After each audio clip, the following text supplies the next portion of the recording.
उसको अगर कोई इस तरह की संभावना होती है कि उसको हार्ट में कोई ज़्यादा पेन होता है या कोई ज़्यादा तकलीफ़ होती है, तो उसको अपनी पुरानी मेडिसिन्स के साथ-साथ हृदय रोग विशेषज्ञों से उसको परामर्श भी लेना चाहिए। कई बार वो प्रतिरोधक क्षमता हमारे शरीर को खुद नुकसान देने लगती है।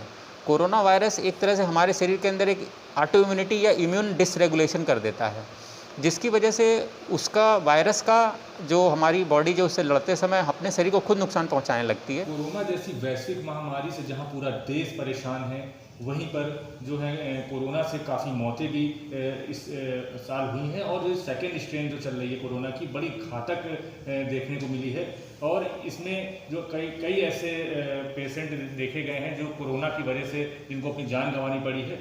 और इसमें सबसे बड़ी बात है कि जो हार्ट के जो मरीज़ हैं उनको काफ़ी ज़्यादा इफेक्ट ये कोरोना कर रहा है। उसके लिए हमारे साथ में हृदय रोग संस्थान के डॉक्टर हैं, डॉक्टर प्रवीण शुक्ला जी। आइए उनसे जानने की कोशिश करते हैं कि जो इस कोरोना के इस काल में जो हृदय के जो पेशेंट्स जो आ रहे हैं कार्डियोलॉजी में, उनको क्या उपाय करना चाहिए और किस तरीके से इससे बचना चाहिए। सर, बिफोर प्रिंट में आपका स्वागत है। कोरोना के जिस तरीके के कोरोना काल में जिस तरीके से हृदय के जो मतलब हार्ट पेशेंट आ रहे हैं, उनके लिए किस तरीके से उनको बचाव करना चाहिए अपना, और क्या क्या उनको और आगे क्या क्या करना चाहिए। हाँ, सभी को नमस्कार। कोरोना महामारी जो एक वैश्विक महामारी से हमारा पूरा विश्व इसमें जूझ रहा है, उस बीमारी की वजह से हृदय रोग के जो मरीज़ होते हैं उनमें भी जो है हाई रिस्क पेशेंट कहलाते हैं, जिनमें कि जो है हार्ट अटैक और हृदय की जो हार्ट फेल्योर है, ये दो समस्याएं मुख्य रूप से जो देखी गई हैं। तो हमारा ये सभी हार्ट पेशेंट से अनुरोध है कि वो पहले तो सबसे पहले वैक्सीन लगा लें, और सभी वैक्सीन सेफ़ हैं, कोरोना वायरस से प्रोटेक्शन जो देती हैं उसमें कोई भी उसके एडवर्स इफेक्ट नहीं है हार्ट पेशेंट के लिए। दूसरी चीज़ कि वो जो मरीज़ हार्ट पेशेंट के अपनी जो दवाएं ले रहे हैं वो दवाएं वो खाते रहें, उन दवाओं से जो है कोई भी नुकसान नहीं होगा, उनको वो दवाओं से फ़ायदा होगा। और अगर हार्ट से रिलेटेड जैसे हार्ट में चेस्ट पेन हो रहा है या उनको हार्ट में सांस लेने में तकलीफ़ हो रही है, तो वो तुरंत अपने जो है हृदय रोग विशेषज्ञ से मिलें और अपना जो है आगे का उपचार उससे प्रारंभ करें। बहुत सारे देखने को ऐसा मिलता है, पेशेंट्स इस तरीके की भी देखने को मिलते हैं कि जो वैक्सीन जब उनको लगाई जाती है तो वैक्सीन लगाने के बाद भी जो है काफ़ी इफेक्ट कोरोना का हो जाता है उनके ऊपर। तो ऐसा क्यों हो रहा है कि वैक्सीन लगाने के बाद भी वो जो है कोरोना से प्रभावित हो रहे हैं। देखिए, वैक्सीन लगाने के बाद पहले वैक्सीन लगाने के 4 हफ्ते बाद हमारे शरीर में एंटीबॉडी उस स्तर तक पहुंचती हैं जिससे हम कोरोना वायरस से बच सकते हैं। दूसरा ये है कि पहले डोज देने के बाद हमारा जो इम्यूनाइजेशन कंप्लीट नहीं होता है, हमें दूसरा डोज भी लेना होता है, और दोनों डोज के बाद भी जो है इन्फेक्शन के चांस कुछ ना कुछ % बने रहते हैं। तो हमें मास्क और सोशल डिस्टेंसिंग फॉलो करनी चाहिए। दूसरी जो सबसे इसमें महत्वपूर्ण चीज़ ये है कि कोरोना मरीज़ जब वैक्सीन सेंटर पे जाएं और अपने जो वैक्सीन के लिए जो जाते हैं वैक्सीन लेने के लिए कोरोना वायरस से बचने के लिए, तो उस समय जो सोशल डिस्टेंसिंग मास्क का प्रयोग करें। और वैक्सीन लगने के 2 दिन तक अगर उनका बुखार आता है तो वो नॉर्मल है, लेकिन अगर 3 दिन से ज़्यादा बुखार रहता है तो वो कोरोना वायरस के सिम्टम्स हो सकते हैं, उसमें अपनी जांच कराएं।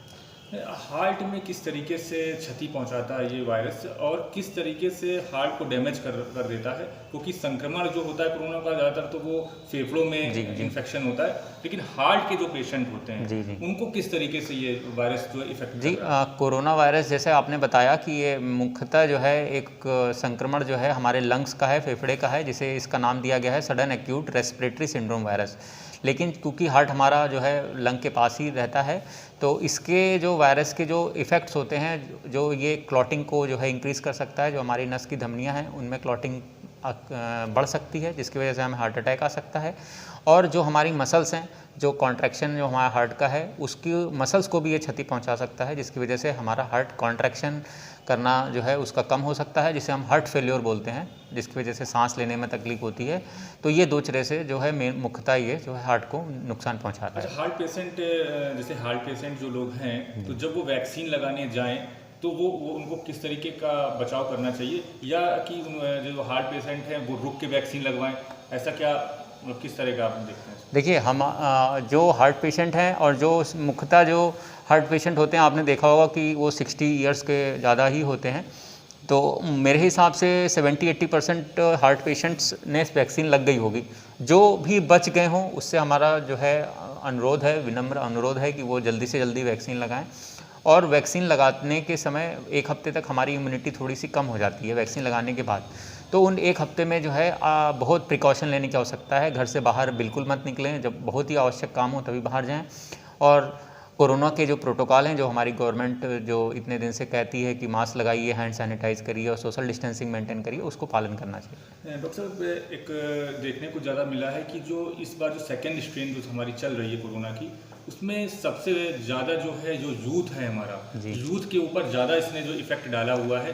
और जो मौतें भी हुई हैं, तो इस बार जो यंग जनरेशन है वो ज़्यादा उनकी जो मौतें भी ज़्यादा यंग जनरेशन की हुई है। और देखने को ये मिला है कि जब वो कोरोना से संक्रमित हुए और उसके बाद वो ठीक हो गए, मतलब उनकी रिपोर्ट निगेटिव भी आ गई, लेकिन जो हार्ट में उनको बहुत ज़्यादा तकलीफ होने लगी और हार्ट और उनको ऑक्सीजन नहीं जाने लगी। क्या वजह क्या थी कि ऐसा यूथ के साथ ऐसा क्यों हुआ? देखिए, हमारे यंग जनरेशन में जो ज़्यादा इस समय जो संक्रमण हुआ है, उसका जो स्ट्रेन ने अपना रूप बदल के जो किया है, ये नया स्ट्रेन काफ़ी घातक था। ये हमारे फर्स्ट वेव से ज़्यादा घातक स्ट्रेन था। और इस स्ट्रेन में जो सीवियरिटी और ड्यूरेशन दोनों काफ़ी ज़्यादा थे। मतलब ड्यूरेशन इन द सेंस ये कहना चाहूँगा कि कम दिन में ही ज़्यादा क्षति पहुँचा रहा था। और हमारे यूथ में जो इन्फेक्शन हुआ है, उसमें जिन पेशेंट्स की इम्यूनिटी कहीं ना कहीं कंप्रोमाइज़ थी, उनको ज़्यादा दिक्कत हुई है। दूसरा, जो लोग जिन्होंने कोरोना प्रोटोकॉल फॉलो नहीं किया, उन्होंने मास्क और सोशल डिस्टेंसिंग फॉलो नहीं की, उनके अंदर वायरस का जो कंटेंट होता है, जिसे हम बोलते हैं वायरल लोड, वो काफ़ी ज़्यादा चला गया। तो जब वायरस लोड ज़्यादा रहेगा तो डेफिनेटली वो ज़्यादा नुकसान पहुंचाएगा। एक सवाल और हमारा है आपसे कि जिसे देखा जाता है कि कुछ जो पेशेंट्स होते हैं वो स्वस्थ होते हैं, लेकिन जैसे ही वैक्सीन उनके लगती है तो वैक्सीन लगने के बाद वो जो है उनको कुछ ना कुछ ऐसी तकलीफ हो जाती है, उनका ऑक्सीजन लेवल डाउन हो जाता है। तो काफ़ी देखने को मिला है, काफ़ी ऐसे लोगों के बीच में मैं गया और मैंने दिखाई दिया कि जैसे ही वो वैक्सीन लगाते हैं, वैक्सीन लगाने के 2-3 दिन बाद क्योंकि फीवर तो आते ही आता है, ठीक है, लगातार यदि उनके फीवर आता है उसके बाद उनका ऑक्सीजन लेवल डाउन हो जाता है। ऐसा क्यों होता है? जी, ये क्वेश्चन भी आपने काफ़ी अच्छा पूछा। मैं आपकी तारीफ़ करता हूँ कि आपने काफ़ी अच्छे क्वेश्चंस लेके आए।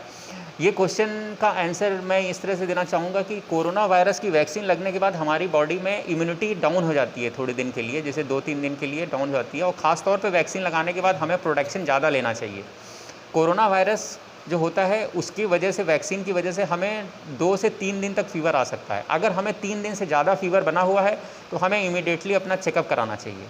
बहुत सारे केसेस जो हमारे संज्ञान में आए हैं, जो हमारे जान में हैं, उनमें ये देखा गया है कि जो मरीज़ परिजन जब वैक्सीन की लाइन में खड़े रहते हैं तो काफ़ी भीड़ में रहते हैं और एक हरी में रहते हैं कि हमें वैक्सीन जल्दी लग जाए। उसकी वजह से उनकी जो बीच की सोशल डिस्टेंसिंग होती है और जो प्रॉपर उनके बीच में जो कोरोना के प्रोटोकॉल के तहत जो बचाव होना चाहिए वो नहीं हो पाता है। इसकी वजह से कई बार वो इन्फेक्ट हो जाते हैं ड्यूरिंग वैक्सीनेशन।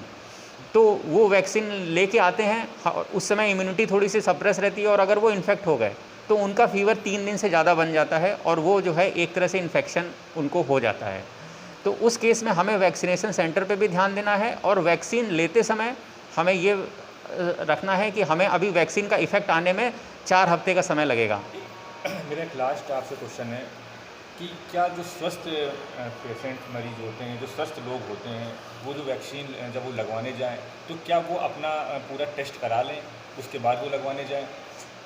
देखिए, अभी तक अगर किसी मरीज़ को फ़ीवर नहीं आ रहा हो तो कोई एक्स्ट्रा टेस्ट की आवश्यकता नहीं है, लेकिन अगर किसी मरीज़ को बुखार है तो वो अपना टेस्ट करा के ही वैक्सीन लगाए।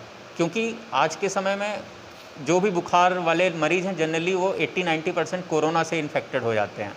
तो मैं ये चाहूँगा कि अगर किसी मरीज़ को बुखार है या उसको लग रहा है कि नहीं, I am feeling not good, मुझे अच्छा महसूस नहीं हो रहा है, तो वो ज़रूर चेक कराए और चेक कराने के बाद ही वैक्सीन ले। अच्छा, एक जैसे देखा जाता है कि टाइफाइड भी एक बुखार है, काफ़ी घातक बुखार होता है, काफ़ी लंबे टाइम तक चलता है। लेकिन जब जो ये टाइफाइड इस समय कोरोना के दौरान लोगों के आ रहा है टाइफाइड, तो उन टाइफाइड में भी वही सिम्टम्स देखने को मिलते हैं जो एक कोरोना रोगी को देखने को मिलते हैं, ऐसा क्यों?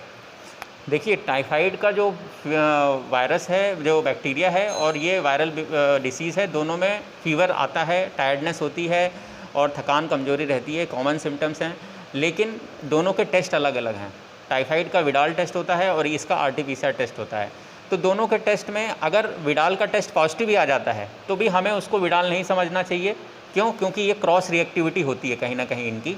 लेकिन हमें अगर RT-PCR पॉजिटिव आ जाता है तो हमें उसको डेफिनेटली कोरोना समझ के ही ट्रीट करना चाहिए। आप देशवासियों को क्या एक सुझाव देना चाहेंगे इस कोरोना काल में? जी। किस तरीके से वो सुरक्षित रहें और कैसे अपना ध्यान रखें? जी, इस समय कोरोना काल में मैं सभी देशवासियों से ये विनम्र आग्रह करना चाहूँगा कि अपना मास्क हर समय पहनें, सोशल डिस्टेंसिंग हर समय बना के रखें और जल्दी से जल्दी वैक्सीन लें। यही 3 उपाय जो हमारे गवर्नमेंट भी कई दिनों से कहती आ रही है, इसी के तहत हम इस वायरस से अपनी लड़ाई जीत सकते हैं। ये थे हमारे साथ हृदय रोग संस्थान के डॉक्टर प्रवीण शुक्ला जी। उन्होंने कहा कि वैक्सीन सबको लगानी चाहिए, सभी देशवासी वैक्सीन लगवाएं, क्योंकि वैक्सीन जितने भी लोग वैक्सीन लगाएंगे वो सुरक्षित रहेंगे और उनको जो है कोरोना की जो है तीसरी लहर से भी वो बचाया जा सकता है। कैमरा पर्सन अभय चौरसिया के साथ कानपुर से ऋषभ सिंह, बिफोर प्रिंट की रिपोर्ट। अगर आपको हमारा वीडियो पसंद आया हो तो इसे लाइक करें, सब्सक्राइब करें और साथ ही बेल आइकन दबाना ना भूलें।